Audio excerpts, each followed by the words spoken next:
You smell that? That's the smell of my first review of a 2018 movie. Finally! Oh my god, who the hell cares?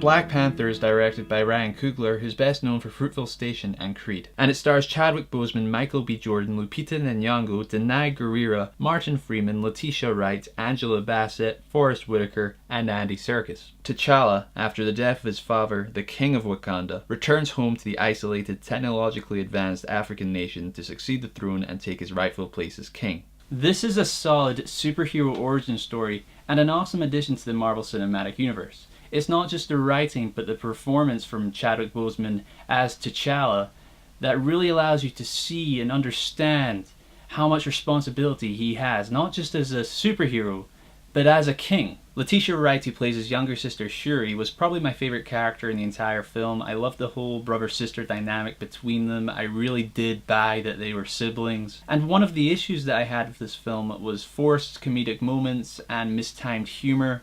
With her character, she had many funny lines, and actually they were all perfectly timed. None of them felt forced. They felt very natural. So I think that's why she was a big standout for me. Her performance as well was just fantastic. I found the second half of this film to be much better than the first half, and that's mainly thanks to Michael B. Jordan, who plays Eric Killmonger. He's definitely one of the better villains we have seen from Marvel, and that's because, like Loki, he was given this really good human aspect to him. The film lets you understand his point of view and why he thinks he's doing the right thing. This Black Panther film really allowed Ryan Coogler to make his own kind of film in the MCU. As he has said, he grew up reading the Black Panther comics, and he was able to bring in others he has collaborated with before on other projects, such as Rachel Morrison, who is the cinematographer in Fruitvale Station, and composer Ludwig Göransson, who also worked with Coogler in Fruitvale Station, as well as Creed. So once again, props to Marvel for not interfering with the filmmaker and allowing Coogler to do his thing and bring his own vision to the MCU. Ludwig Göransson created a truly awesome score that really embraced the African culture, and I just loved how he incorporated the African drums into the soundtrack. It's without a doubt one of the best scores that the MCU has had so far. They did a fantastic job with the world building and expanding the mythology in this. I really liked how they handled Wakanda and made it look really futuristic, and how it was still believable that this place could exist in the Marvel Cinematic Universe this entire time, despite being film number 16, 17 in the franchise. This is definitely one of the more serious Marvel films in terms of tone,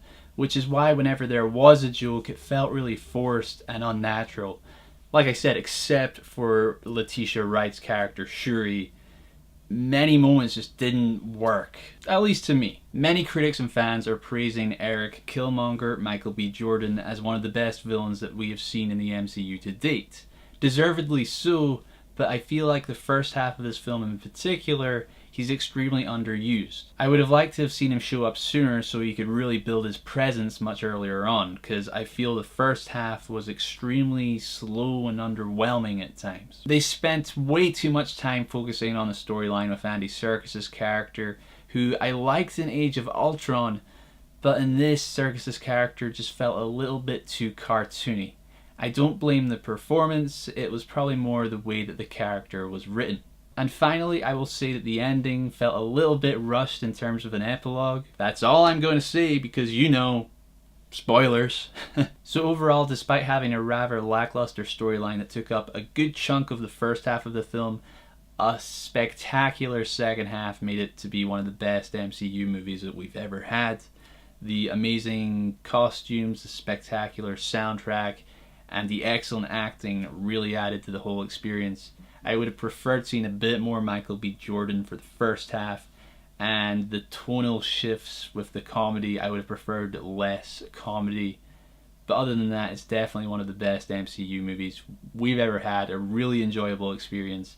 Definitely worth seeing in IMAX 3D if you can.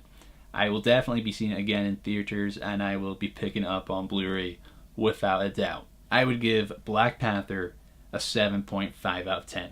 There are 2 post-credit scenes, so make sure you stay till the very end of the credits, and if you can, I would make sure you try and see Civil War if you've not already seen it, because that will definitely add to the whole experience. Before I end this video, I want to give a quick shout out to my friends Adam and Steve over at Screencrawler. They have been doing an awesome analysis series where they give you background information based on the characters in the comics, as well as analyzing the films that have already been made, such as the villain Vulture from Spider-Man Homecoming. If you're interested, I'll leave a link to their YouTube channel and a couple of the videos that they've done from that series in the description below. Highly recommend checking them out. So are you planning to see Black Panther? If you already have, what did you think of it? Let me know in the comments below. And if you enjoyed this video, hit that like button and subscribe to my channel so you can see the next video that I put online. See you next time.